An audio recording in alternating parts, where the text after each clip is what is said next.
మిట్టు నర్సేగౌడ్ గారు, మీరు చెప్పండి ముందుగా. కేంద్రం పన్నులు పెంచడం వల్ల సామాన్యుడి నడ్డి విరుగుతుందని సీఎం రేవంత్ రెడ్డి గారు ఆందోళన వ్యక్తం చేస్తున్నారు కదా. మరి దేశంలోని అత్యధికంగా తెలంగాణలో 35.20% వ్యాట్ వసూలు చేస్తూ సామాన్యుడిపైన భారం మోపుతున్న మాట నిజం కాదా? కేంద్రంపైన ఒత్తిడి తెచ్చే ముందు రాష్ట్ర ప్రభుత్వం తన పన్నును ఎందుకు తగ్గించకూడదంటారు?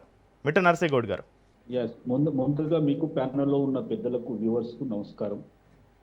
ఇప్పుడు ఈ చర్చ, ఈ పెట్రోల్ మంట అనే చర్చ ఎందుకు వచ్చింది? కేంద్ర ప్రభుత్వము ఓ 3 రూపాయల చిల్లర పైసలు పెంచడం వల్ల వచ్చింది. రాష్ట్ర ప్రభుత్వము వ్యాట్ పెంచడం వల్ల ఈ చర్చ రాలేదు. వీళ్ళు ఏంటంటే రాష్ట్ర ప్రభుత్వాలను మాట్లాడే ముందట దీనికి కారణమైన వారు కేంద్ర ప్రభుత్వమే కదండి. వారికి రాష్ట్ర ప్రభుత్వాన్ని నిందించడం ఎక్కడదండి? ఇవాళ కొత్తగా రేవంత్ రెడ్డి గారు ఏమన్నా వ్యాట్ ఏమైనా పెంచితే మీరు ఖచ్చితంగా నిలదీయాల్సిందే, మేము కూడా ఆన్సర్ చేయాల్సిందే. మీరు మీ పాలసీని సరిగా చేసుకోకుండా వాళ్ళు ఏం చెప్పారండి? యుద్ధం జరిగేటప్పుడు ఇరాన్, ఇజ్రాయెల్, అమెరికా యుద్ధం జరిగేటప్పుడు భారతదేశ జెండా కనుక కనిపిస్తే ఆయిల్ ట్యాంకర్ను వదిలేసిండు. భారతదేశం అంటే అంత ఇంత, మోడీ విశ్వగురు, మోడీని చూస్తే అందరు భయపడుతున్నారు. ఇవే కదండి మీరు చెప్పింది. అంటే మీరు అప్పుడు చెప్పింది అబద్ధం అనుకోవాలనా? అంటే గ్యాస్ మీద, కమర్షియల్ గ్యాస్ మీద 993 రూపాయలు పెంచుతారు, ఈ డీజిల్ మీద పెంచుతారు. అంటే ఒక సామాన్య, ఇప్పుడు ఈ పెంపుదల పెద్ద డేంజర్ ఏంటంటే సార్, ఇప్పుడు కూరగాయలు పెరిగితే ప్రతి ఒక్క వస్తువు, నిత్యావసర వస్తువుల మీద దీని భారం పడుతుంది. ఈ భారం పడడానికి కేంద్ర ప్రభుత్వం విధించినటువంటి, పెంచినటువంటి ఈ 3 రూపాయల చిల్లర పైసలు మాత్రమే తప్ప ఏ రాష్ట్ర ప్రభుత్వానికి ఇందులో ప్రమేయం లేదు. రెండో కీలకమైన విషయం ఏంటంటే, సామాన్యుని మీద వీళ్ళకు భారం తగ్గించాలని భారతీయ జనతా పార్టీ ఎప్పుడు కూడా కోరుకోదు. ఒకవేళ అలాగే కోరుకుంటే వీళ్ళు ఈ పెట్రోలియం ప్రోడక్ట్స్ను దాన్ని ఎందుకు టోటల్గా తగ్గించట్లేదు అంటే దానికి సమాధానం లేదు. ఎంతసేపు దోసుకోవడం, దాచుకోవడం. $29 ఉన్నప్పుడు మరి వీళ్ళు ఏం చేసిరు? ఇప్పుడు $100 వచ్చిందని పెంచుతా ఉన్నారు. 60, 70, 80, 90 పెరిగినప్పుడు కూడా మీరు ఏం సపోర్ట్ చేయలే కదా. ప్రజలకేం, కస్టమర్లకేం పంచలే కదా లాభాలు. మరి ఈ రోజు ఏదో చిన్నపాటి ఇబ్బంది వచ్చిందని మీరు 3 రూపాయలు పెంచారు. 3 రూపాయలు దేవుడు ఎరువు. అతి తొందరలో ఇంకో 10 రూపాయలు కూడా వడ్డించే కార్యక్రమం ఉన్నదని వార్తలు వస్తూ ఉన్నాయి. అంటే మీరు చేస్తున్నటువంటి దోపిడీ మామూలు దోపిడీ కాదు. భారతదేశంలో వీళ్ళు ఏం చెప్పారని, మేమే తయారు చేస్తున్నాం, భారతదేశాన్ని కంట్రోల్ చేసినాం, ఇది విశ్వగురువు, లేకపోతే 3 ఆర్థిక వ్యవస్థ, 4 ఆర్థిక వ్యవస్థ అని ఇట్లాంటి అబద్ధాలని చెప్పుకుంటూ వస్తూ ఉన్నారు.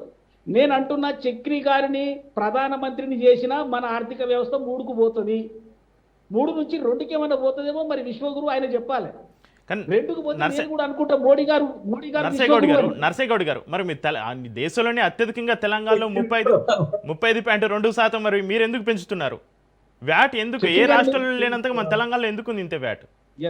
చక్రి గారు, నేనేమంటున్నా సూటిగా సమాధానం చెప్పేది ఏంటంటే 35.2% వ్యాట్ ఉందని మీరు చెప్తా ఉన్నారు. రేవంత్ రెడ్డి గారు వచ్చిన తరువాత అది 36, 37 చేస్తే ఖచ్చితంగా మేము సామాన్యుల మీద వేసినట్టే. అరే మేము ఏం పెంచలేదు కదండి. మీరు పెంచి మమ్మల్ని తగ్గించుకోమనేది ఎక్కడదండి?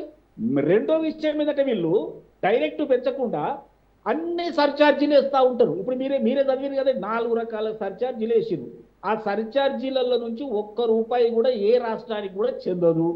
మరి ఆ సర్ఛార్జీలు ఏం చేస్తున్నారో ఎవరికి తెలియదు. పిఎం కేర్స్ అంటారు, దాని మీద లెక్కలు పత్రాలు లేవు.